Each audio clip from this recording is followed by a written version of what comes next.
and robbed of oxygen. Temptations whisper slyly in my ear. I've lost the world and the life that I held dear. What will you hear as I'm rendered breathless? What will you hear as my soul is tested? What will you hear as the end draws near? What will you hear but the name of Jesus?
Surrendered breathless. What will you hear as my soul is tested? What will you hear as my death draws near? What will you hear but the name of Jesus?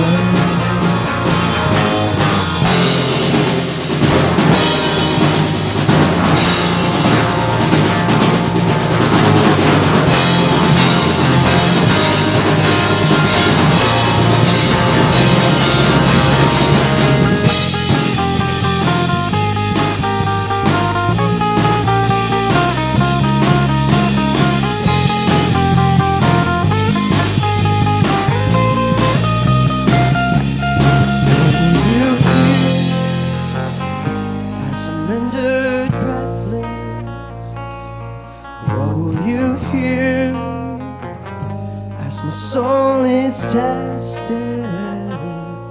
What will you hear as eternity draws near? What will you hear but the name of Jesus?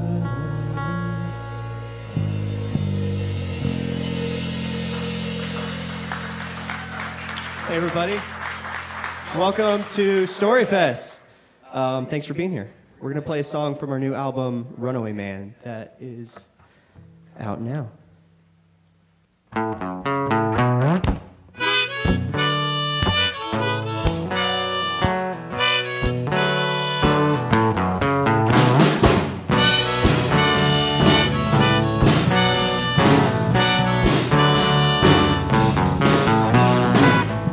I once rode down the line, but troubles came my way, so I buried them alive, but now they haunt me today.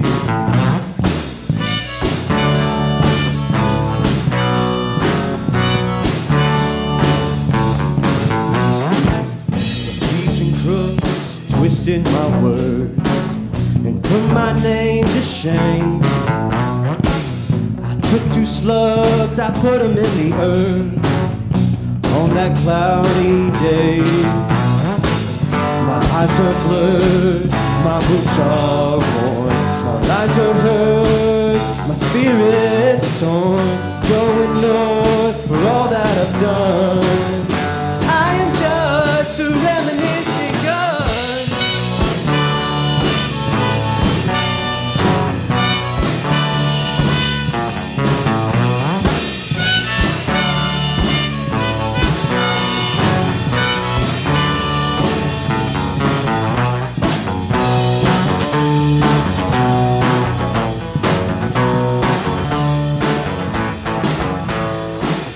Well, many ask, what's your name? Your business here? Or what's your aim? Well, it's a world, they're all the same. They'll shoot you down and take your pen. The guns in my hand, I swear I never learned. The guns in my hand, we all get hurt. The guns in my hand, yeah. The guns in my hand. My eyes are blurred, my boots are worn. My lies are hurt, my spirit's torn. I'm going north for all that I've done. I'm just a reminiscing gun.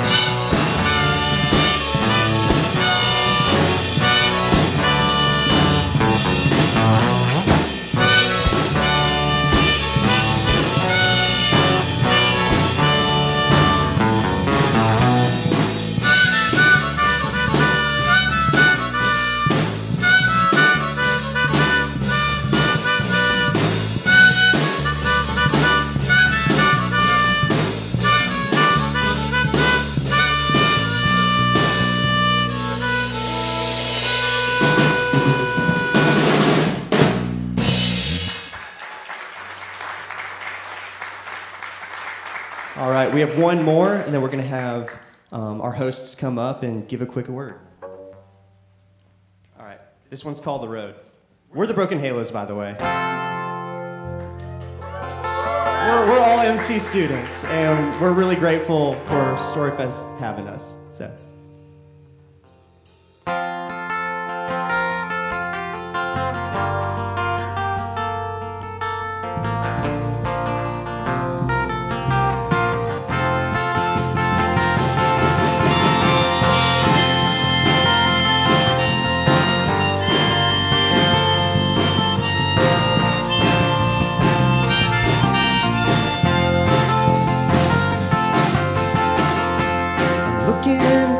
Something for my soul.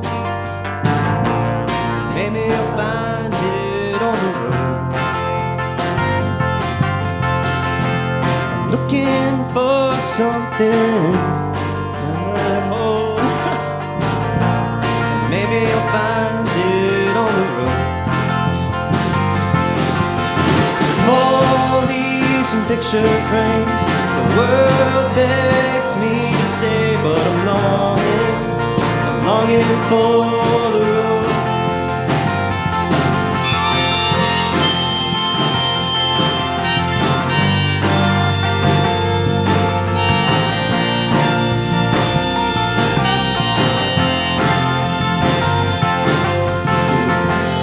Looking for answers the world will never know.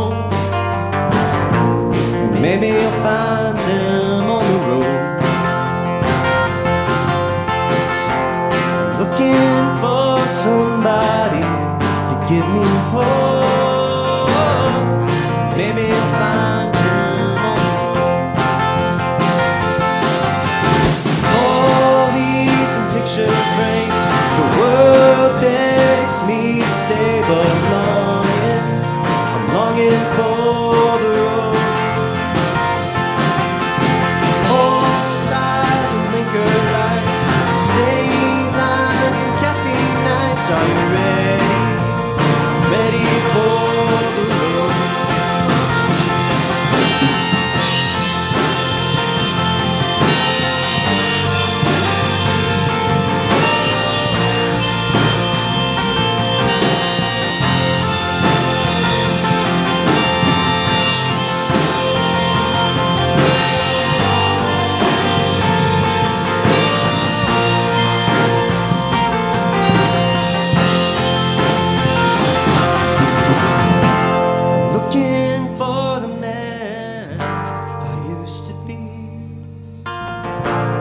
Maybe you'll find him on the road.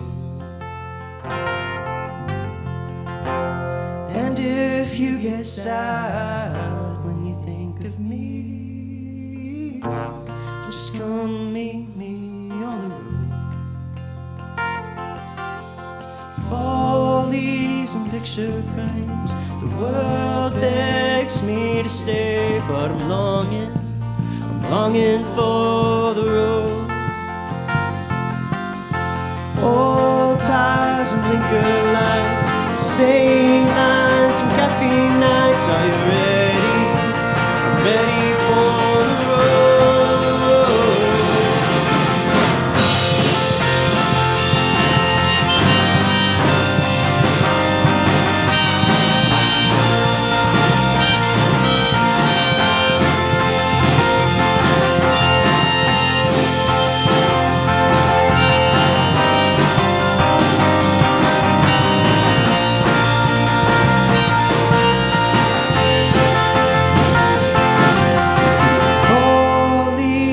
Picture frames, the world begs me to stay, but I'm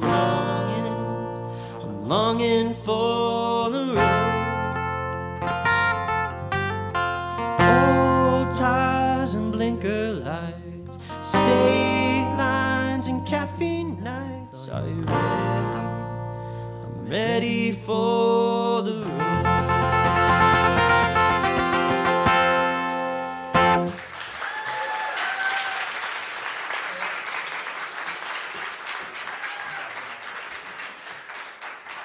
Let me introduce Dr. Busby. Dr. Busby is about to be provost. Dr. Mike Highfield, whom we know and love, is going to a dream job of his. And Dr. Busby has no idea what she's getting into, but she's excited. We are excited. I think she's the perfect person for it. Thank you for being here. Dr. Thompson couldn't be here tonight. He's on a trip for Mississippi College, so Dr. Busby wanted to say a few words to you. Well, I just wanted, Yes. I just wanted to welcome you to Mississippi College, and I wanted to welcome you to the Gore Arts Complex. Within the Gore Arts Complex is this Energy Theater we're sitting in. We also house the Institute for Southern Storytelling, and most of our art department is behind you in these halls back here. Tonight, at the reception, if you're still here afterward, we have a student exhibition of scholarship students that's in the lobby that you'll get to see when you're there. But we're so thrilled to have this event tonight in the Energy Theater. We're so thankful for the Institute for Southern Storytelling and what the Thaxtons are doing to bring some great arts events to this campus. So thank you for that. And I want to tell you about one more great arts event that's going to happen this summer. It's going to start this summer and go into the fall. We are going to have an exhibition. I'm hesitant to call it an exhibition. It's more like an experience for Walter Anderson. Now, you've seen some Walter Anderson works before. You've been to the museum maybe on the Mississippi Gulf Coast before. But we're going to have works that have never before been seen on this, and we're going to be able to host it here on this campus. It'll be for most of the summer and fall, so you'll have plenty of opportunity to come and see that. But it is going to be an experience. It's not just going to be walking around looking at some art on the walls, and there's more to come about that. But Anthony Thaxton and the Institute are setting that up for us, and the Institute is going to sponsor a lot of that, so we're really excited about that. So we'll look forward to having you back on campus. Thank you. Y'all give Dr. Busby a hand. She's wonderful. She's a fine artist herself. So we are excited to have you here. The group that just sang, I told them earlier I could not be more proud of them. These are MC students, and they did an LP album over in our studio and recorded an album called Live at the Institute for Southern Storytelling. You can look this up on Spotify. You can order an album from them. So proud of them and what they're doing. Tonight, after they do this next song, we are going to premiere a music video for them. The screen's going to come down. We're going to premiere a music video, and it has some animation, a preview of the animation for an animated piece that they're working on. These guys are so talented. All the songs you're hearing tonight, Nate Brock wrote. He is a wonderful songwriter. Y'all give him a hand. So, ladies and gentlemen, let's welcome back, and they will play also afterwards as we are exiting out. They will play again at the end of the program. So, ladies and gentlemen, would you welcome one more time the Broken Halos?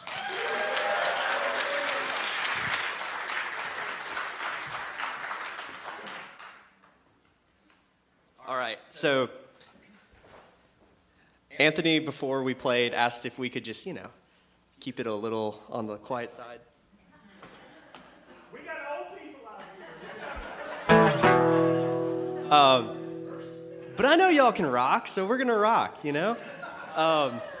We are so grateful to be here. We're so glad y'all are here. I think as a local Mississippian, every time I see an artist, it encourages me to just be proud of my state and want to invest more into it. And to see y'all out here kind of on the end that I'm usually in is just very encouraging, so thank you. This song is from, hope that's not gonna hurt your ears. But this song is from, we recorded another album called Runaway Man. And it's a concept album about this cowboy guy. And the whole album's like a metaphor for standing up for yourself. And so this song is about not standing up for yourself. And so it's a little dark, but I think we're all adults here, so it'll be okay. Except for my brother in the back. He cover your ears. But yeah, we're so glad to be here, so let's go for it.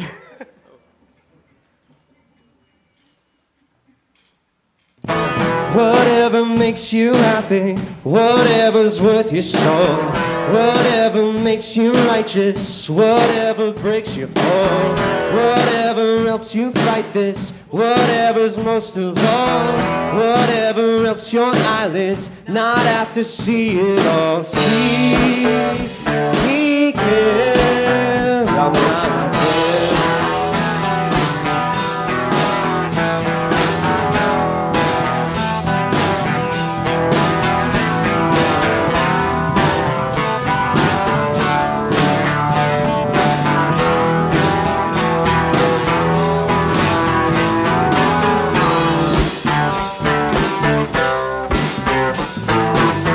We've come into your circle, you know we're here to stay. So please don't make this harder than it will have to be. We know of all your troubles, and we come bearing gifts, the cure to all your ailments, and undead evidence. See me care, I'm not there.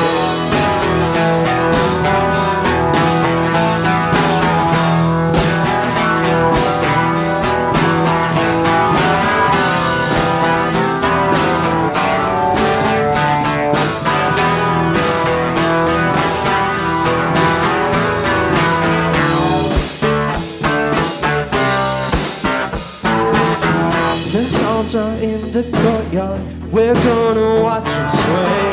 I see the Undertaker from waters far away. Your advocate he's come for, how will you live your days? Hey boys, I was wondering one more time, we're hanging in the race. We care.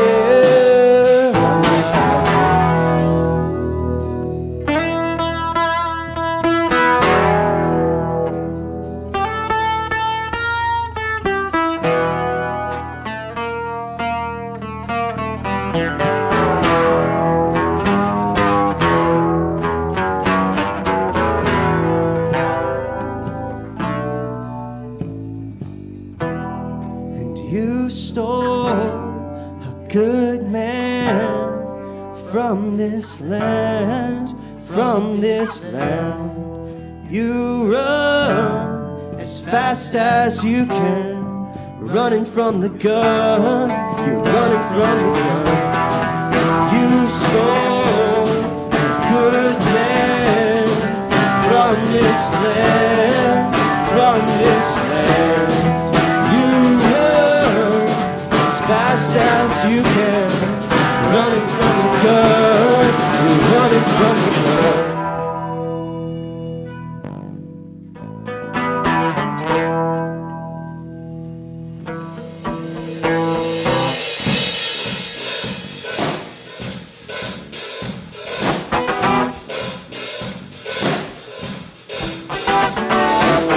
Would you guys give it up for Mike Lindley on the bass?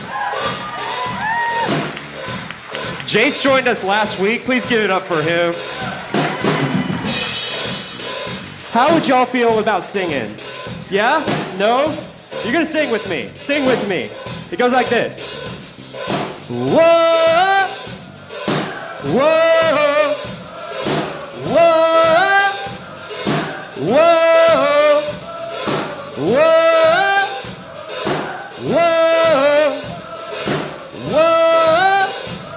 Y'all kill it. Whoa! Keep it going. Whoa! Whoa! Whoa! Whoa! Whoa! Whoa! Whoa! One more time. Whoa! Yeah, that's right. Yeah, give it up for yourselves. Thank you so much. All right, I think we're going to show our video now. Yeah? All right, thank you. There was a time when we could not have done that at MC. I am glad that time has passed. What a great group of guys, and I'm so proud of them. So I do want to say, as we're getting the screen ready to do our video premiere, this is just the beginning of a wonderful weekend, okay? This is our Red Brick Roads weekend in Clinton. And this is a wonderful music festival, arts festival here in Clinton. So we have a paint out on Saturday morning. We have concerts all throughout the weekend. It's a wonderful time. So the Red Brick Roads, on the back of your program is information. And Tara and her team are in the back, and they are selling tickets, and they can answer questions that you have. And we are so proud that we're the kickoff event each year for the Red Brick Roads. Get the thing started. Start it with a little touch of class. You know what I'm saying. So the Red Brick Roads, and you'll see in your program and here the Clinton Arts Connection, formerly known as the Clinton Arts Council. They are sponsoring tonight's evening and flew Frank in and put up our guest and this sort of thing. So we are so thankful. Let's have a hand for the Clinton Arts Connection. So, ladies and gentlemen, the world premiere of The Broken Halos. All right, Nate, why don't you tell us what we're doing today? Well, we wanted to finish the album tonight, but this is just how music goes, is where there's like always a million more things. So we ended up just redoing a couple vocals that I recorded like 2 years ago that I'm definitely a better singer now. So I'm going to record Last Train vocals one more time, and then we're going to go to bed and wake up at 5 a.m. and shoot a music video. Something I've thought a lot about is like you can save time or you can make art.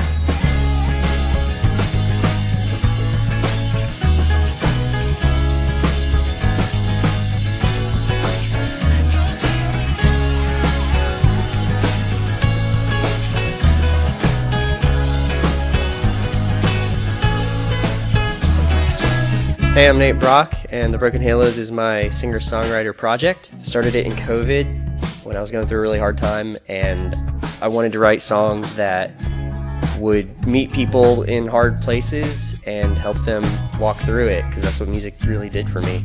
I write all the songs and then collaborate with different musicians, and we make the vision happen. Run away, man. You're gonna pack your bags. Run away.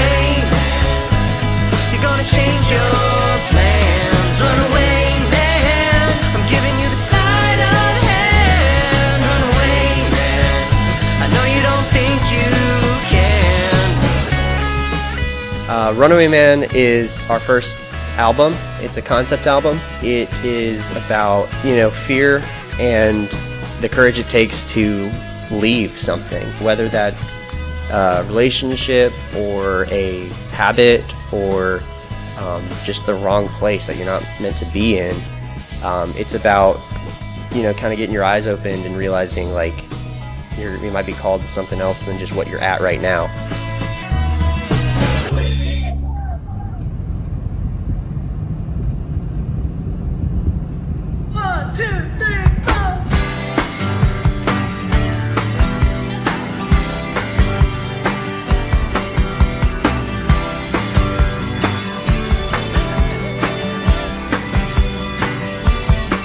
lot of bands that are our scale probably wouldn't spend the time and effort that it takes to make music videos, but I think they play a very important part of telling the story of the album through the lens of the concept album and also just through the individual messages of the songs. And I think that's a really fun thing to do practically. Like, we've had a lot of fun early mornings while recording stuff, but also I think it just really brings the album to a new level of professionalism. Sweet wind one last time, drift on easy to the afterlife. I've drift on easy to the afterlife, yeah. Tennessee Sky is a song I wrote at MC on a day quite like this. It's about like conviction, choosing how you want to spend each day. It's just something I think just grows more and more important to me every week. And take it to the dying line.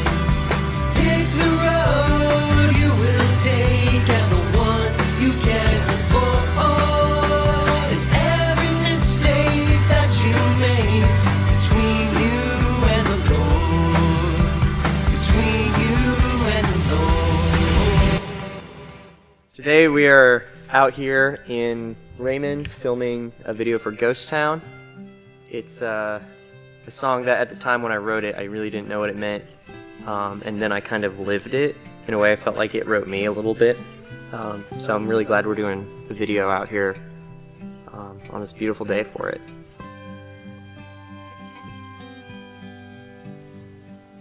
My heart's like an old ghost town. I wake up when you come around. When the sun comes up, it quiets down.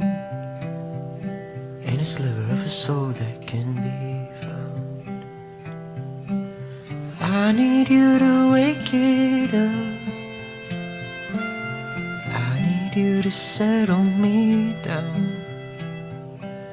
Take a sip and fill my cup.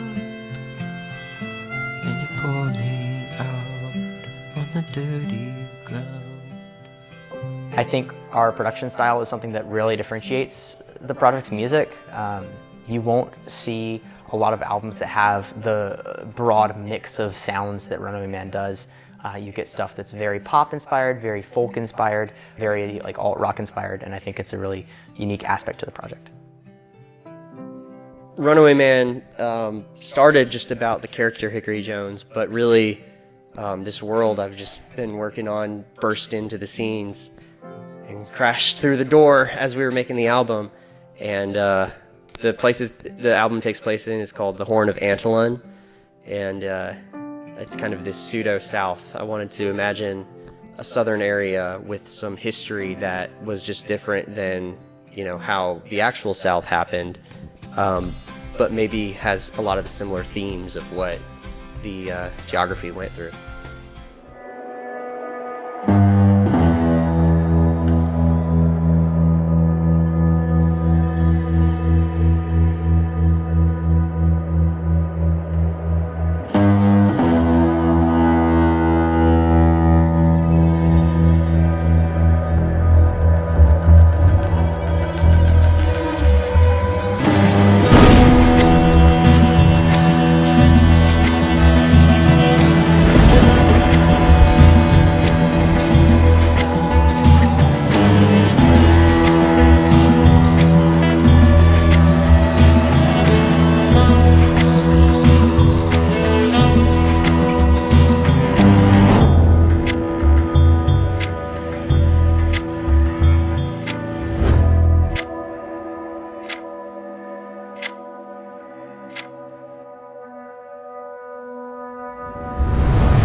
How cool is that?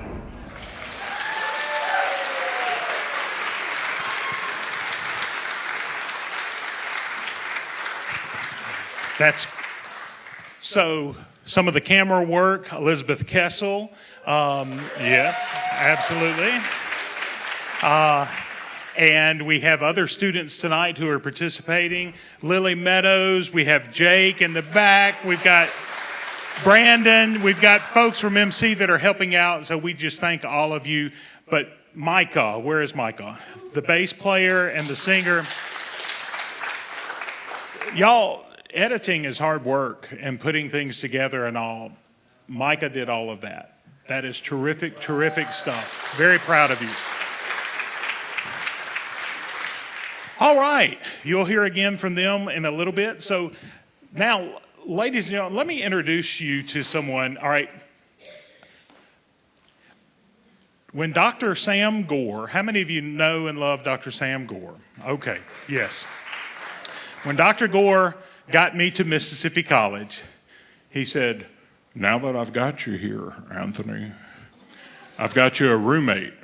And he brought me a roommate up to Cressman, and his name was Joey Smith, and he's our next guest. So we were freshman roommates at Mississippi College, and we wanted to do projects together for years, and Joey did his work, and I had a lot of plates spinning, and finally we did a project together, and we're going to share that with you tonight. But all the way from Ellijay, Georgia? Monroe, Georgia. That's a lot easier. So would you welcome Joseph Lee Smith?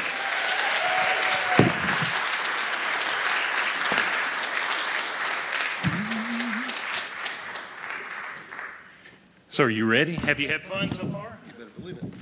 Let me help you here. So, y'all, Joey works with the CDC. Excellent. Thank you. Thank you, everybody. Joey lives, in Atlanta, and we're going to just be close together. There's one spotlight fine. that hits this spot. It's like we're back in the dorm. There we go. This is how we were in the dorm. So Joey, we did not get to remain roommates for that long. Tell folks what happened. He just got tired of me with all the Well, girls. that was true, but No. Very quickly, my National Guard unit, and a couple members of that unit are here tonight. Our unit got called up for service in Operation Desert Storm, and so that was my first freshman year. And so I had to have a first and then a second freshman year. I remember the early morning that we got up and the whole campus got up and Clinton lined the streets to see you guys That's off. right. We drove right down College Street. Yeah. And we're so thankful you came home safely. And Joey wrote a book about that experience called The Blender. And the Gulf War through the eyes of a teenage soldier. So you can order this on Barnes & Noble. BarnesandNoble.com, and then the book that we will be talking about tonight as well. But this is a great book. If you're looking for presents, looking for something to read, we have you hooked up tonight. So you need to look this up, The Blender. So Joey, you wrote this, but your full-time job is not a writer. Correct. That's right. But I knew I wanted to write, but I work for the CDC, and that's public health, that's science every day. But the writing I do there is very, very technical and very boring.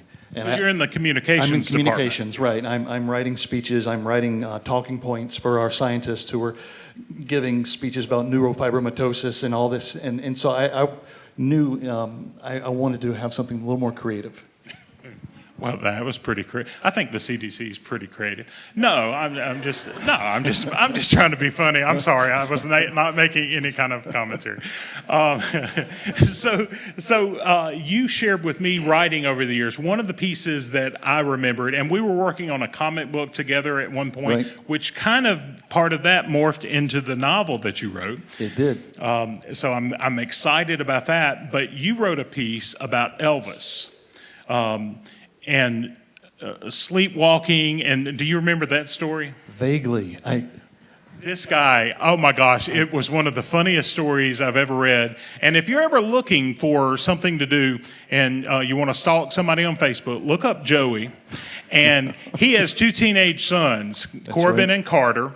And over the years, I have never laughed so hard on Facebook as when you would get in the mood to write something about Jennifer being out of town and you doing something crazy with the boys, or posting a picture of Carter standing over Corbin with an axe, all kind of stuff. I mean, just violent. If anybody here who's had boys, you just know the stories right themselves. I'm lucky they lived. So look him up on Facebook, and it's almost as good as Philip Pardue. We have some Philip fans out here tonight. That's great. So Joey, so what made you think, okay, I want to write a novel, and then we'll talk some about the process of it. Sure. Well, I think I started writing in 5th grade, and I remember our teacher, she wanted us to write a paragraph about something, and I thought, wait, somebody's going to read what I wrote? I wrote an entire page, and it was a story about me and my friends being the last 5 people on Earth, and she was like, what is this trash? And I was like, oh, this is great, this is art. And I took it home, and I showed my mom. She was like, this, honey, this is trash. What is this? And I was like, no, Mom, it's art. Not what I was expecting. No. And but that truly happened, 5th grade. But I just knew that I wanted to write. And when I wrote The Blender was really a love letter to my dad before he went on hospice. And I got so much encouragement from my family, several family members here tonight. Got encouragement from the men in my platoon. And I thought, you know what, maybe I can write. And they gave me the encouragement. I knew I had a fiction story in me. And Stephen King says once you know who your characters are, the story comes easily after that. So you transform from memoir to fiction. How long did you work on developing the story and thinking through? So Out on Yukon, I have a paperback version of this. So there is a paperback version that you can order on barnesandnoble.com, just a text version, just a regular novel. And tonight we have copies that I'll show you of the book that we did together. But how long did it take you to come up with Out on Yukon, and once you got those characters figured out? Sure. I initially started my character sketches about 15 years ago. It took that long, but your characters just begin to define themselves. You're like, I've got too many traits for one character, so then they become 2 characters. And after you have your cast together, but as far as active writing, it took me 7 months to do it. I think my favorite character is one of the FBI agents. It's a very small little, it's a very small little role, and it's Special Agent Thaxton. So, that's right. Well, see, my character lists kept getting bigger and bigger, and I kept drawing from several people in here have characters named after them, and I'm like, you know what? If I'm going to make a character, I'm going to have a memorable name, and so I pulled from my family and my friends. My representatives will be in touch, but. Someone was asking me about the novel, and I said, well, it's a gritty Southern story. Right. So it's a corrupt Southern sheriff and a young undertaker who has been a soldier. Right. And he's here in town, and there is clashing going on. Right. And you've got the older brother character. You've got young people in it. You've got crazy people in it, so it's a real Southern novel. So tell me, in developing this story, how would you describe it to them, and tell them a little bit about the story without giving a lot away? Sure. Well, as you mentioned, it's a Southern crime novel that takes place in the mid-'90s in a Southern town that many of you would recognize. A lot of similar things that you would see from the places you grew up. You have the video store and the complete lack of cell phones and that type of thing. And but I wanted to write it in a way that the Lord would still be honored with the story. That you can make. I just believe that Christians, I believe us believers, we should be making the best stories. We should be writing the best songs and painting the best pieces of art. And the characters just continue to tell me what to write. And I kind of knew what the end was going to be, right. And it was just getting through that big middle part. Well, and part of it is the daily routine. You've got a job. You have teenage sons, as we've mentioned. You have your lovely wife. And Joey, you and I have something else in common. We both married English teachers. Yes. And that is an incredible asset to have. In many ways, tell us where you. We were driving around on the golf cart today, the Walter Anderson golf cart, and if you haven't seen that, we have it outside here. It's got a Walter Anderson wrap. So on your way to the reception, take a look at the golf cart. So we're riding around, having fun. Right. And Joey said, look at these steps here. Tell us. At the library, which is where we met 34 years ago. And I was like, it just like sound stopped and the wind stopped blowing and you just want to sing, "Oh, how great thou art," when she walked out, and it was just amazing. We need to take up an offering. So Joey, so I use that joke every year. You'll get used to it. You've got a support system. You've got a family who loves and adores you. Your sons, maybe not your jokes as much, but you're well loved, and so you've got this support system. But there's a strong divide from I've got this story in me and I want to get it out to sitting down every day and writing and showing up. Right. Yeah, and that, I know what you're asking. You have to want it enough. You have to really, if you want to write, you have to want to write. And I finally bought a book called 90 Days to Your Novel. And it took me more than 90 days, but I got it done. But the whole point was the human mind isn't quite, at least my human mind, isn't big enough to keep an entire novel running the entire time with all the characters and all the timelines, with all the continuity. And so I had a spreadsheet, and I had a first act, second act, third act on my spreadsheets, and I would plug in the missing pieces. And the best part is to see what's missing. Then you're able to fill that in. So I was up about 4 a.m. and writing for a couple hours before work, and that's just how badly I wanted it. Which is what John Grisham did. He was in a law firm. He would go in early, writing on a legal pad, and you do that enough days, and the legal pads add up. Mm-hmm. The Word documents add up, and then you have something to show for it. So I'm so glad you did. So we wanted to do something special, so we drew, I illustrated the book, and I've been experimenting with some different style and spatters and ink and dipping paintbrush in ink and doing drips and blots and scratches, and I said, this is the perfect novel for me to have the excuse to play with my art. Right.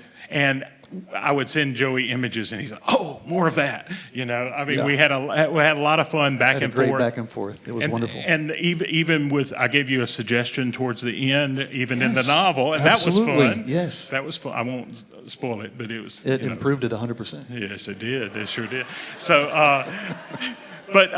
so here's what we're going to do. So we're trying to keep the evening moving along, and I want the reception time to have plenty of time where all of you can come and collaborate. I mean, come and ask questions and visit and join folks. So what we're going to do is, Joey, don't go anywhere. But where's Amy? There's Amy. Oprah is a Mississippian, and we were sitting here thinking, we have published this book, a nice hardcover book with the illustrations, and Judy Gearhart helped us with this, and we were sitting there thinking, if Oprah were here, she would tell you, look under your chair, and there would be a book under. Don't look, because there's not one. But Amy, what do you think? Could we maybe provide a book for everyone here tonight?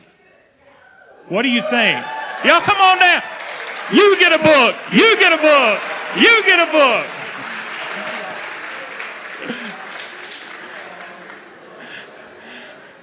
So if you do not get one right now, because our helpers here can only carry so much, on your way out in a little bit after our next guest, you can get a copy of the book and come and have Joey and I will sign. You can ask him questions.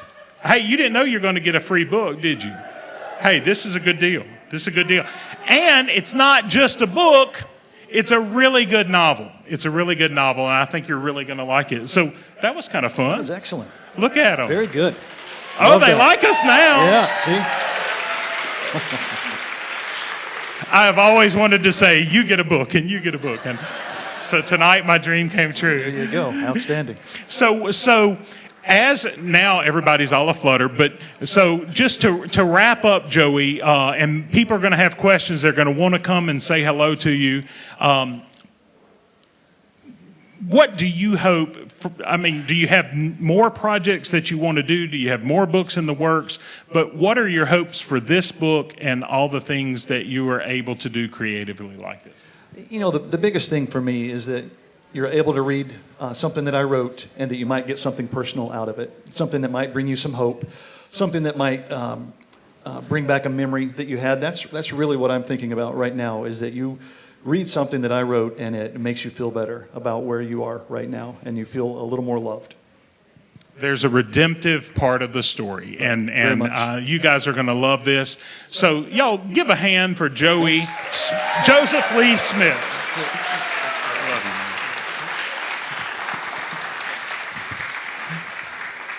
Okay, now that we had all the excitement with the book giveaway, now we have one more speaker, and all right, we have a video that we're going to show to introduce Frank. Let me say that this is Frank's second trip ever in his whole life to the South. He's a native of Auburn, California. We brought him over 6 years ago or so on his first trip to the South, and it took this long for him to get up enough courage to come back. And the one thing that he kept saying, he said it today, he said, "This time I'm going to try the frog legs." I don't remember offering him frog legs on the first trip, but he swears that I did. So we're going to find him some frog legs because he wants to try that. But you're going to love getting to know Frank. And let me explain, before the video plays, a matte painter in Hollywood, in old school Hollywood, a matte painter would paint a background. So if you're going to have Darth Vader coming out of a spaceship, they're not necessarily building the whole docking bay and having 300 stormtroopers out there. Frank, how many stormtroopers have you painted in your life? Thousands. And some of them are just little white dots, but a lot of the times it would be 30 people in the middle of the screen, and the rest of the screen is a matte painting. So the process of matte painting and some of my favorite movies. So anyway, let the video introduce Frank, and then we're going to have a great conversation. Hi, my name is Anthony Thaxton, and I want to introduce you to our speaker today. As a young Mississippi boy, I first saw the artwork of Frank Ordaz in the movies.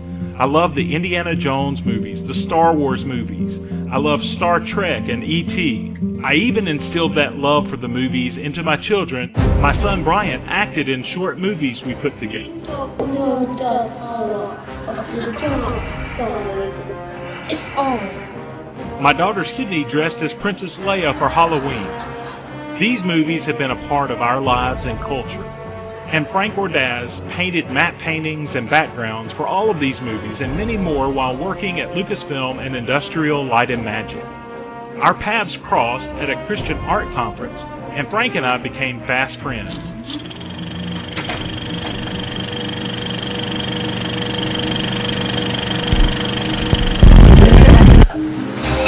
Frank was one of the best people in the world to work with, really. You have to hand it to him. He's one of the nicest human beings I've ever met. Having someone like that in the Star Wars community is something very beneficial to all of us. I mean, he's making masterpieces. The guy's absolutely amazing. Huge admirer of his work. To me, it's some of the most amazing art and the most amazing things that were crafted for those films that helped them be timeless. He painted that. He painted it to look hyper-realistic. I would look at his work and I was just taken back by his portrait work. Well, Frank, your work is pretty amazing, and it was when you were working here, and I saw your Time Traveler painting recently, and it was just phenomenal. Frank is funny, passionate, excited about life. He works hard, he plays hard. Everything that he does is this adventure, and he really enjoys life. He's a big personality. Frank Ordaz, he'll ordazzle you.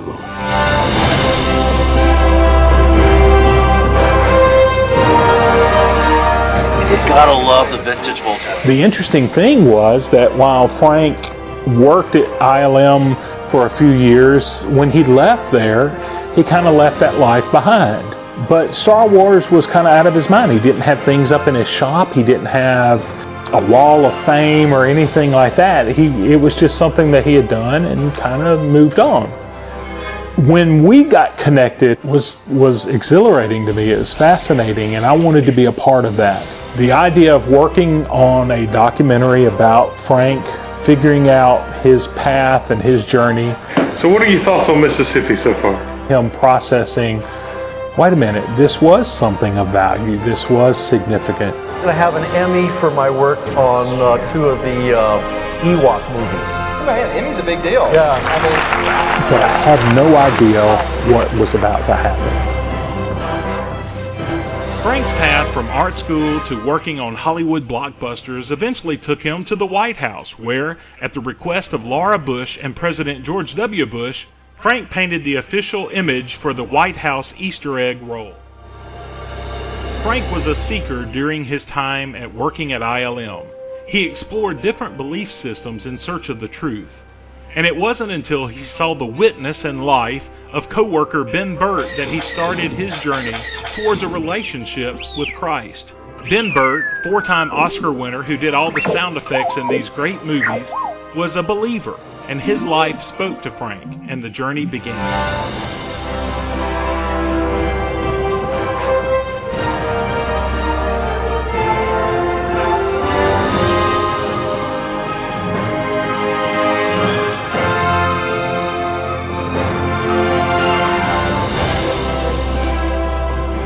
It's all about the dark side and finding the light. It's about finding who is your father. Frank now spends his time painting contentedly in Auburn, California.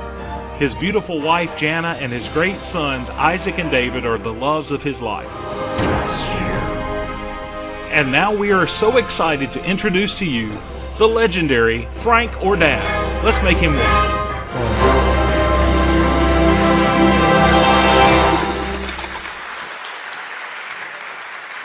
Good job. You're all too kind. Absolute honor to be here. So we don't get a lot of California folk out here. Please don't take that against me. I apologize for our state. I pick him up at the airport yesterday. We start driving through Pearl, and Frank says, "Oh my goodness, gas is $3.58. And I'm like, yeah, I know, gas is high. You know what it is in California where I live? $6. So I got him a shirt for Auburn, and I wanted to find an extra large. And the gal goes, we only have extra large because gas is so expensive. All of us are pulling back and buying food. We're all gotten skinny, and nobody's buying the extra large or an extra large. Well, our gas is cheap here, so we like to eat. So anyway. There's good food here. So one of the things that we showed in there was a book that we did with Frank called The Land Iconic, and it's a book full of images. Frank ordered some to have here tonight, and they did not come in. So you can order some. Or but leave your name. You leave your name. We'll figure out. We've got his website, and you'll be able to. But it's a great book, and I'll have it at the table with us over there, and you can look at that. But we're real proud of that. Frank, you're an excellent painter. Some of what we'll talk about will be some of your current stuff, and I mentioned Jana and Isaac and David. I did not mention in the video your grandbabies. 3 of them. Love of my life, really. So, Emmeline, who just turned 5, and Abishai, one of King David's knucklehead warrior chiefs. Yeah, because I have a Bible study at my gallery, and when you read the story of Abishai, when they come, Abishai and King David come to King Saul, and everybody's sleeping, and Abishai goes, yeah, kill him. And King David goes, no, we're just going to put the sword down here, you know. And so little Abishai, he's a go-getter. Then we have little Vigo, and when we had Vigo, I asked my son, what's with the name Vigo? Well, my son is a missionary for YWAM. Have you ever heard Youth with a Mission? So he's on staff there, and so they were in either Norway or Sweden, came back and named the son Vigo. Vigo. Named the son Vigo. Hey, there you go. So you're a proud granddaddy. Frank sends me these videos, and he just he's in Auburn, California, and you and your wife. Did you know any of the children playing Little League? Sorry? The Little League video that you sent me a couple of days ago. Y'all were just sitting watching the baseball game. Oh, yeah. Did you know any of the children? No. They're just out there in the setting sun watching a baseball game in their lawn chairs. In our first date, when I dated my wife, it was the whole day, and part of the day was just watching Little League. And I did that to see how she would react to that. So we just sat down and watched. That is the cheapest thing I have ever heard of. Well, we started out with breakfast. So and they're still doing it. They're still together. And we get there, and I'm going, why is he, walking the guy? He should try to strike him out. And she's with He sends me this video, and he said, Auburn is Mayberry. And and it really is. I was able to go, and we've been working on a documentary for 100 years. So I was able to go and spend a week with Frank in Auburn, and we filmed. We did an event out there, and had Star Wars reenactors and stormtroopers and all. I mean, it was, and we had a model maker from the Star Wars trilogy and Back to the Future and all this, and he came and spoke, and Frank had me playing piano. I mean, it was this. You were tinkling those ivories. And if you were here last year and you saw the Oddfather film that we showed, that was the second time we had shown the film, because we showed that Oddfather film in California, and my brother would have gotten a kick out of the idea that, hey, our film has premiered in California. There you go. That I did when I was 17. So anyway, I was always a fan of these kind of movies. You saw with Bryant, Star Wars, Indiana Jones movies back in the 80s when I was, my dad was a coach.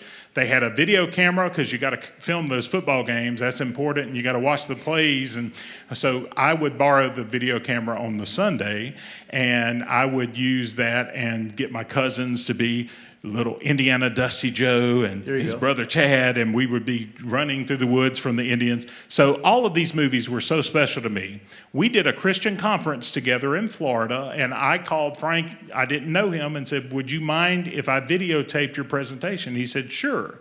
Another friend of ours, Thomas Blackshear, a wonderful illustrator, also agreed. So I went down there, and I had 2 cameras on Frank and 2 cameras in the next building on Thomas, and I would go back and forth adjusting cameras, and had the time of my life. These were 2 of my artistic heroes, and they had done all of these wonderful projects. And Betty Shootman, wonderful Betty, who had coordinated the event, scheduled me to be in the house where they were. She put me to room in there with them. We would do this conference, this Christian conference all day. Then what would we do at night? We'd just talk and put on a movie and ad-libbed. Turner Classic Movies, we'd turn it on, and we would just talk about movies, and it was so wonderful, and life, and just wonderful things in our life. And I came away from there, and Frank gave me a demo that we did on the beach. So he's painting that there. The finished painting's out there. It was freezing cold, so Frank said, that's not one of my better pieces, because we were freezing. It was Panama City, Florida. And we were freezing. And everybody was excusing, it's never this cold. Right. But I came home with a painting. Thomas gave me one of his demos, and I had to pull over beside the road on the way home. And I was just weeping. I was just overwhelmed. Thomas was going to do some illustrator techniques, and I said, Thomas, I've always wanted to be an illustrator. And I always, I didn't tell him this, but I always wanted to learn David Grove's technique, Bernie Fuchs, and all these illustrators. And I said, you're doing illustration, what are you going to teach? He said, well, I was thinking I would teach Bernie Fuchs' technique, and then maybe tomorrow do David Grove's technique. I just burst into tears on the way home and said, God, I am just overwhelmed at this gift you gave me this weekend. And not only that, you signed a book for me that weekend, and this a big making of Return of the Jedi. And what you wrote in it just tickled me. I am going to ask him a question eventually, I promise you. But he drew some little Star Wars things. He says, Mr. Thaxton, you are my new best friend. And wrote some other things. But what a wonderful, God puts people in our lives sometimes Absolutely. at just the right time. And so we have been, Amy and I went to Mexico with you and your wife one week was an for adventure. Easter. It was fantastic. One of the most spiritual times I've ever had is walking in that procession with those people. Didn't understand a word they were saying, but I understood everything they were saying. Well, let me tell a story. It just happened to be Easter, and it was kind of a fluke. And it was in Guanajuato, in San Miguel de Allende. If you've ever been there, it's this beautiful old Spanish. Let's take them all. Spanish colonial town. And they have this tradition that started in Spain where on the night before Easter, they literally go around the plaza and go around the neighborhood, kind of do the Stations of the Cross. And so they have candles. It's just all by candles. And they stop and they hit the drums and they'll say a prayer. And a little out-of-tune band and the kids singing in choir robes. And they're just people like ourselves just following, I think it was Jesus on the cross. Was it Jesus on the cross? Somebody holding the statue. And what was interesting, and he didn't know it because he didn't know Spanish, but there was a guy who was very Pentecostal. And in Spanish, he was telling everybody to repent and they need to come to the Lord Jesus. And telling all the Catholics that they needed to repent. Is that? I don't know about that, But it was really, really powerful because I could understand it, but all the tourists couldn't. All they heard is this crazy man just speaking really loud. And of course, if you read the Bible, it talks about Jesus cried out, and so that everybody hears. But what struck me about that is this was just a bystander. And they let him say his piece. That's right. Then they would pick up the sculpture again and start playing the music, and then they would move on. And he would walk with us, and then he would pontificate again. It really was. There was lightning in the sky in the distance. It was an incredible, incredible time. I will never forget. Okay, so we got to talk some movie things. Okay. So Frank, how old were you? You go to work for Industrial Light and Magic, George Lucas's special effects company. How old were you when you joined them? Started 23. All right, he's 23, cocky. He didn't know Jesus then. Arrogant and an atheist. There you go. All right, so Frank is coming here, and his first day he is put to work on a little film called E.T. Tell them what because you're used to doing certain size paintings and all. Tell them about that experience. Well, the assumption is you know what you're doing, and I had absolutely no clue what I was doing. I'd never worked. My first painting for E.T. was the beginning of the movie. It's in what they call an establishing shot, and it was about 10 feet by 10 by 10, and I'd never worked that big before. And so everything is on the clock. And I remember I was working on a Saturday because I was so nervous. And Dennis Muren, who you saw in that introduction, said, Spielberg's coming this week, so it's got to be good. So the pressure working at Industrial Light and Magic was off the charts. So, I did this thing, and I actually painted out of fear, like, I hope this looks good, I hope I don't get fired. I hope this looks good, I hope I don't get fired. You're talking the mentality of a 23-year-old. And so you're really only as good as your cameraman. You're as good as somebody who edits, and Thaxton here is amazing. And so these cameramen just did a great job filming the painting. And afterwards, Dennis Muren came back and he goes, Stephen really loved it. It was really great. So I was like, yes, because you literally just you work from matte painting to matte painting. You're only really as good as your last piece. So it was a pressure cooker, literally. From day one. From day one. In fact, people said, what was it like when you saw your paintings while you're sitting down, like you folks are sitting down? I said, it's absolute nervous wreck because you don't know what it's going to look like when it's projected on the screen. So it was like, I hope my shot's okay. Oh, great. It looks great. Yes. So you saw the premiere of E.T. and you knew it was going to be something special. Oh, everybody. See, when you work on a movie, you're just working on your shots, and you're just seeing snippets of them of it. And back at that time, they actually allowed you to read the script. So I kind of scanned the script, and E.T.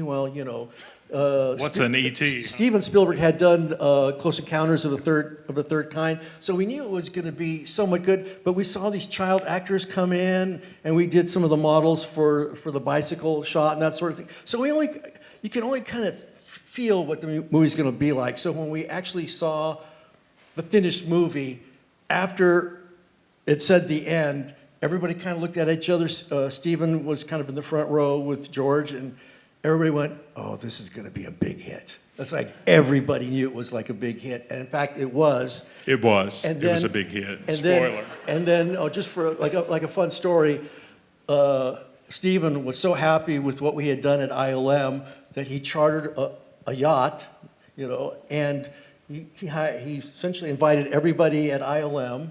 And ILM's in San Francisco. San Rafael. North. The Bay Area. Marin County. Marin County.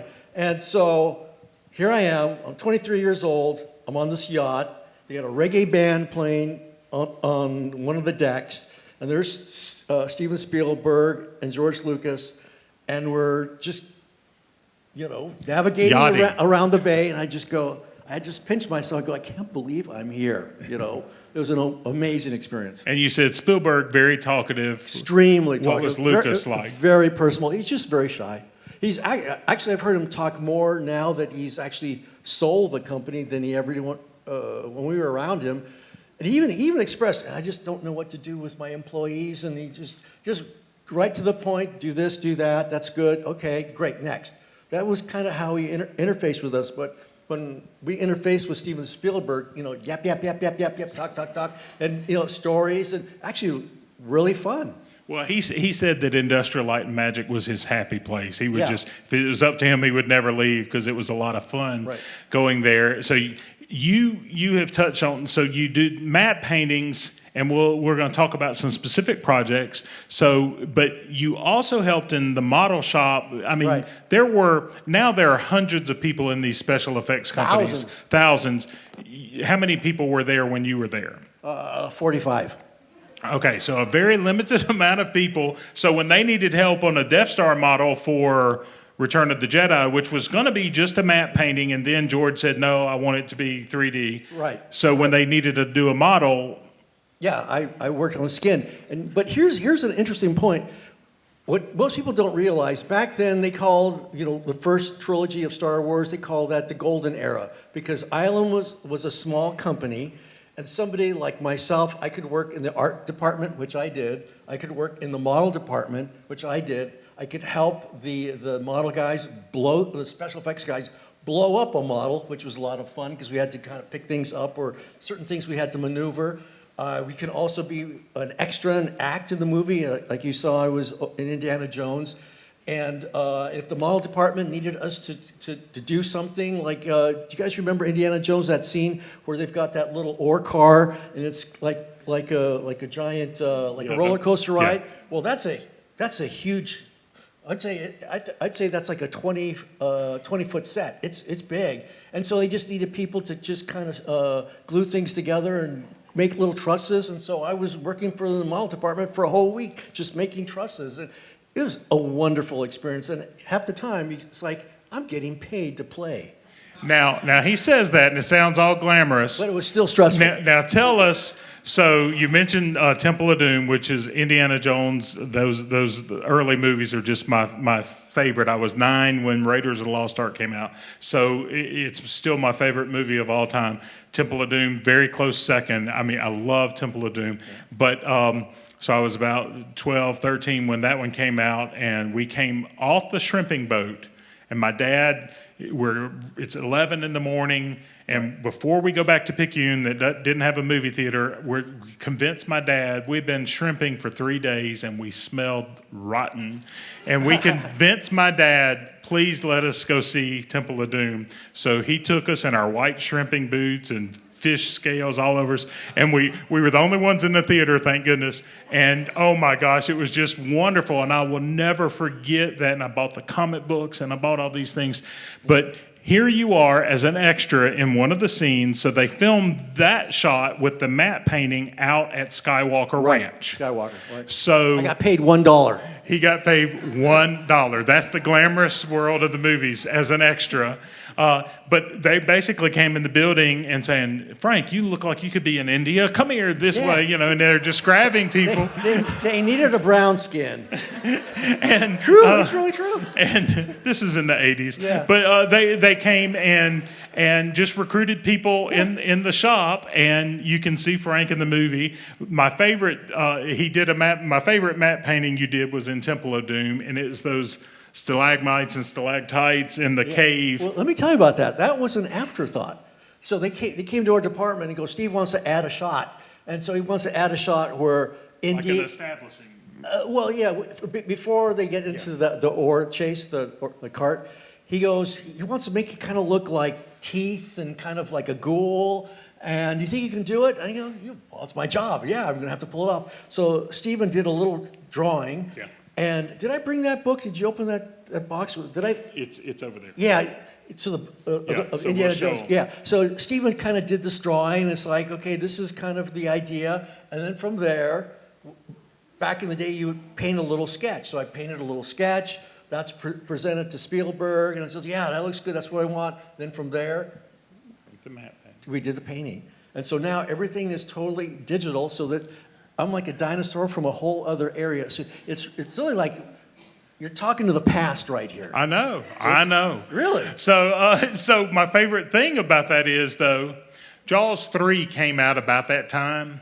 So on the painting, we have some prints. So we gave a Joey book, giving a Joey book to everyone on your way out. We have photos of Frank on some of these shots of him working on models, and Frank will sign those for you, and you've come and visit with Frank over there too. But the one with the Indiana Jones one, if you look at the bottom of that matte painting, he's titled it Jaws 4 because it looks like teeth. Yeah. So that's great. So in all the books, they love to say, Frank Ordaz cleverly titled it Jaws 4. So you're getting to work on these things. You worked on Goonies, so the pirate ship in the cave, some of the mast and the rigging up at the top. You extended all of that out. You worked on Howard the Duck. Howard the Duck, Starman, Never Ending Story. Did you do Back to the Future? Yeah. Okay. I did one shot in Back to the Future, yeah. All right, so he did one painting for that film. How many matte paintings did you guys do in, so we've got some of your paintings just up here, some landscapes, some beautiful stuff. How many matte paintings did you guys do in Return of the Jedi? Your department? I think we did 45. 45 paintings that set the planet. Some are not all establishing shots, but some are just small shots. There were 3 people in the matte department. Yeah. So they stayed really busy. These are big on glass. I got Frank, when he was here before, to do a matte painting kind of demo for me, and I'm going to release that on YouTube coming up soon.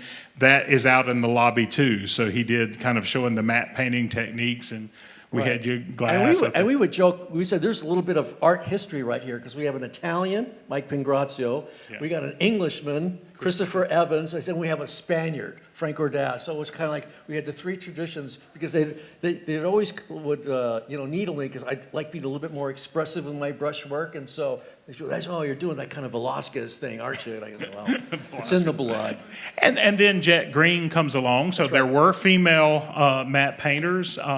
So you did those movies. So with Return of the Jedi, so you're working on these things. I know there was one shot of maybe going through a trench or something, and the model shop needed it to be extended. The Death Star trench, yeah. So what did they ask you to do? Well, they have this camera which is mounted on this giant trolley, and so they wanted to make it look like it's going into infinity, so they just couldn't make it work just with the model, so they needed me to do a painting at the very end with the perspective kind of going to, well, not to infinity, but going a long distance. Right. So that was a lot of fun doing something like that, and that was part of the job. Is like whatever needed to be done, you had to do it, and you had to do it fast. Well, if Dennis Murin saying, hey, we've got this model out here, and we're going to have the Ewoks with the logs crash this little model, but they quickly need a background because they got these fake trees, but so you got to go outside and paint that. And then we came up with our own vocabulary, because we always had, talk about the stress, we always had somebody from production come up and say, when are we going to have a final? When are we going to have a final? And it's like literally almost every day, it's just the pressure was tremendous. So we had a code. It's either final or CBB. Could be better. So we go to dailies. You'd see your shot, and everybody would pick it apart to make it better. And that was the good thing. In fact, as an artist, maybe for some of the students here, is to learn how to accept criticism because the criticism was constructive because we're all trying to make the best movie you can. The best movie. So it's like, okay, move that or enlarge that, make that smaller, extend it, different color, eliminate that. You have to believe that whoever's saying that is because they want it to be better. They're not trying to tank your career or anything like that. So it toughened us up. And in fact, I got that from Art Center because at that time, that was the MO at Art Center College of Design. They even had a guy in the perspective class that was a former Marine. And he was just tough on everybody. If he didn't like it, he told you that. So you got used to somebody really giving you the truth, but giving it to you really straight. That's Albert Smathers here. Albert's the sweetest guy on campus. Oh, Albert's there. Oh, sorry, Albert. Sorry about that. Albert's wonderful. Sorry. No, he is. So, all right. So one of my favorite stories, Temple of Doom. They're filming and they can't find Spielberg. Now, every minute is thousands of dollars. You've got crew. Anthony reminds me about this story all the time. You've got crew. You've got people. You've got cast. Where is Spielberg? We're ready to film. Well, where's Steven? That's what everybody goes. Where's Steven? Where's Steven? And where was Steven? Well, at that time, I'm going to date myself, but those arcade games that you could play, you put a quarter in and kind of play them, that was a big thing. And where were these? And they were just one of the rooms right off the reception. And for some reason, Steven Spielberg was hooked on these things. And so he brought two of them and put them in one of the rooms. And I got hooked on one of the games at that time. It was like Indy Racer. And so I heard it was in there, so I kind of went in. And I got to the point where I just kind of got really good at it because I would get $10 worth of quarters, and that was my idea of fun, just getting really good at that game. So I'm getting in there, and he's impressed that I'm kind of. And he's trying to top you. And he's playing on another game. So the production assistant's coming in going, Steven, we're ready. He goes, no, I'm at 100,000. No, I'm at 100,000. And it's like we were there for another half hour, holding up production because he wanted to top 100,000. So it was a fun company at that time. I mean, and I kind of, when you look back, highly stressful, highly competitive. But some of those moments when you cherish that, and it's kind of like life, right? Yeah. Like raising kids, it's kind of tough, but you look back and you go, oh, those were the best of times. Right. And so George Lucas comes in, and George is coming, so you guys are working. Was it the model that you did the graffiti, Frank was here? Yeah, but here's the thing. Anytime George was in, Anthony, they would go, okay, now George is coming. It's almost like the emperor's coming. Like George is coming. No, I'm serious, because it's like they wanted everything just to go like clockwork. So, okay, if George comes, just give him the facts. You're in and out. He's busy. He's got to go to the next department, and then in and out. Okay, keep it short, I mean, the first time I met him, I actually hugged him, and he like tensed up, And I go, I'm so happy to work for you, and he was like that, And Tom Smith, who was the head of ILM, just kind of glared at me like, I can't believe this guy just hugged George Lucas. So I was working on the Death Star. We put a table over here that he'll be behind, so there will be a table between you and him. So don't worry, you can come visit. Yeah, so I helped. He won't hug you unless you want. So I helped design the Death Star, and in there I did really, really like micro lettering. I put "Hi, Mom," and I signed my name. Frank Ordaz. So he comes in, myself and Bill George, who's an amazing model maker. He had worked on the Terrell building in Blade Runner. So he had all these little filigree metal stuff. And so that's part of the model. So George comes in, and just Bill George and myself. And he was really casual. He kept looking at it, he goes, yeah, that looks good, that looks good, that looks good. And then he takes like 2 steps to walk away, and he turns around and he goes, hey, Frank, get rid of your name and hi, Mom. I was like, oh my God, how did he see that? You know, this guy's like Yoda eyes, you know? But no, he really, genius level. And when you talk to him, you know, everything's like tick, tick, tick, tick, tick going on up there. And it just had to pinch myself, you know, and there he is. Well, and not just George and Stephen, but other filmmakers, because you guys did Star Trek movies. That's right. Wrath of Khan that you worked on. Worked with Leonard Nimoy, yeah. Yeah, and so we won't tell that story. You know, Not here at MC. This was before Jesus for Frank. So Leonard Nimoy was directing a film, and so Frank was really excited about some of the footage. And Nemo has a big ego, and so when Frank was, you're actually going there. Well, but I'm telling it in an acceptable way. So Frank is like, "Wow, that is wonderful," and Nimoy was like. Getting so excited that someone was so excited about his work, so everybody's like, "Why?" Anyway, but at Lucasfilm and Industrial Light and Magic, you guys had this. They would have 4th of July parties, picnics. They would this family atmosphere. Yeah. And one of my favorite stories is Quincy Jones. How many of you familiar? Quincy Jones, music legend, and Michael Jackson were coming to the 4th of July party. Right. He had produced Michael Jackson's. Was it the Thriller album? Thriller, and I don't know, the one with, you know, I don't know, Billie Jean's Not My Lover, something like that. You guys, come on, you guys know what song it is, right?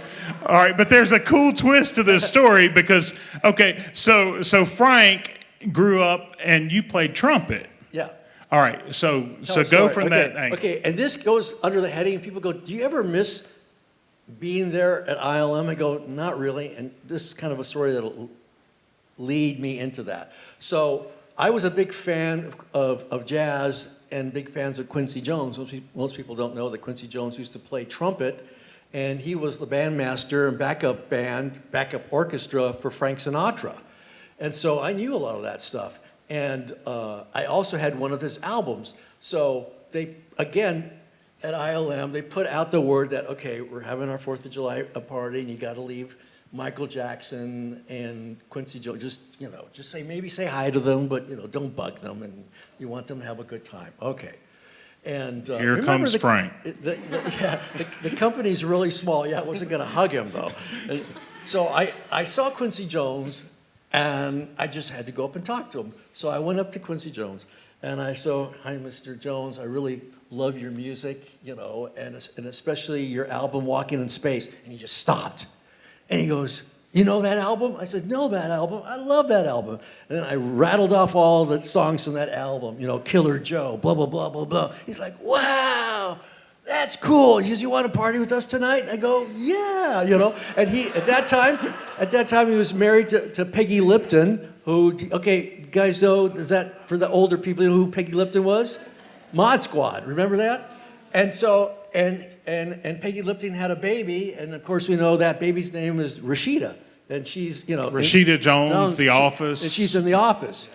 And so I hung out with them for most of the evening, and it just occurred to me, they're just like everybody. They're just as boring as you and me, And, it's like, "Daddy, what should we do here? Did you bring the bottle or not bring the bottle?" And after a while, I was like, I think I'd rather be with my friends. You know what I mean? Yeah. And that's, so that was his idea of partying. Yeah. He was just a regular guy, and I really enjoyed him. But it's like the whole idea of being starstruck just kind of vanished, And like, I even remember when I met Robin Williams, because a lot of these guys wanted to come up and see what we were doing. And I remember when I met him, I was painting, and he was just the nicest guy. He was asking all these questions and no comedic thing. And I did have one regret. And I don't know if I told you this story.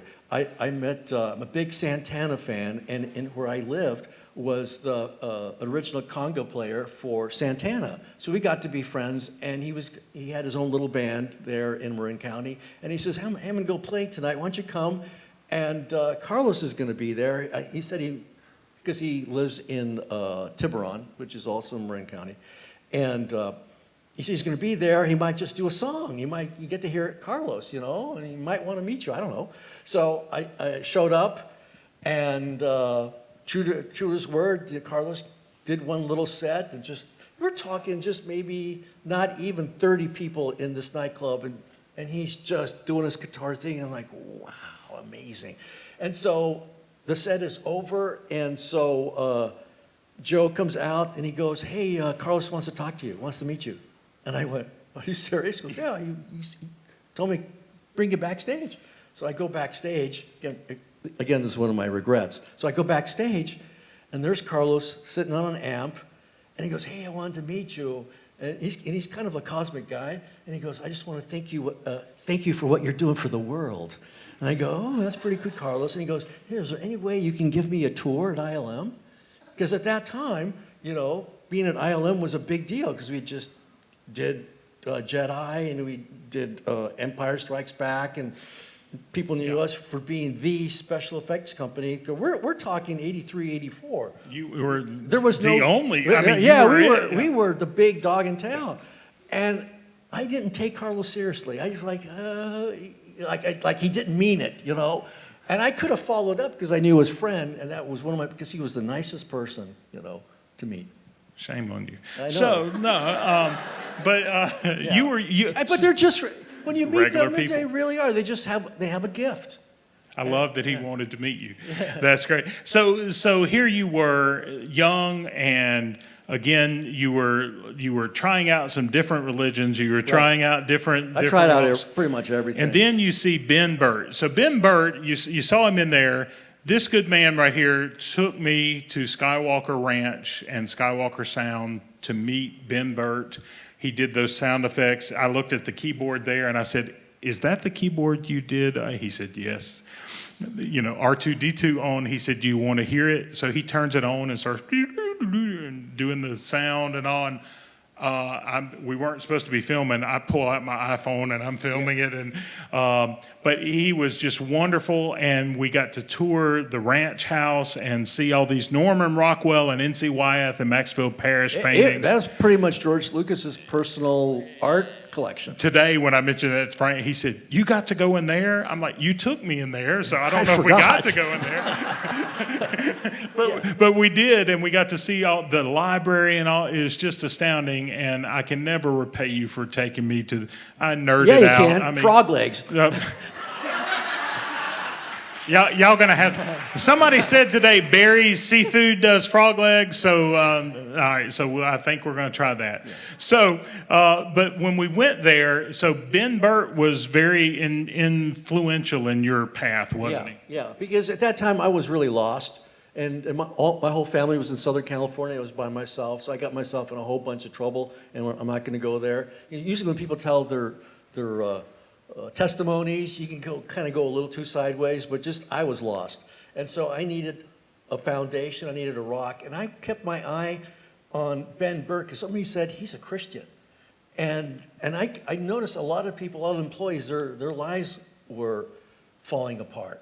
And so it might look good on the outside, but on the inside, you see the troubled marriages, you see, things that shouldn't be happening, and I needed a solid foundation. So I kept thinking about Ben Burt and thinking about, well, if he's a Christian, I'm going to check that out. And so that was the beginning of my path towards, accepting Christ. But I got to tell you the story how I came to Christ. So I had a Porsche, and I needed to insure it.